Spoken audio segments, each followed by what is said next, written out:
তকদিরে না থাকলে এত পড়াশোনা করে কি হবে? কিচ্ছু হবে না।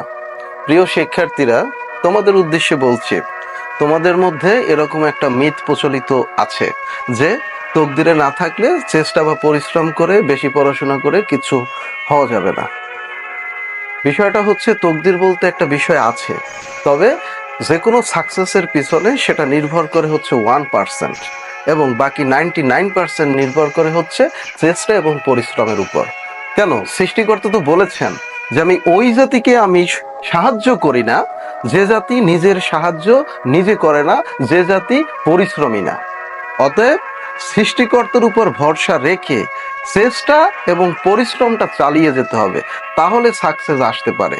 কিন্তু আমি শুধুমাত্র তকদিরের উপর ভরসা করে থাকলাম, সৃষ্টিকর্তার উপরে ভরসা করে থাকলাম, নিজে চেষ্টা করলাম না, পরিশ্রম করলাম না, পড়াশোনা করলাম না, সাকসেস তো আসবে না। আল্লাহ হাফেজ।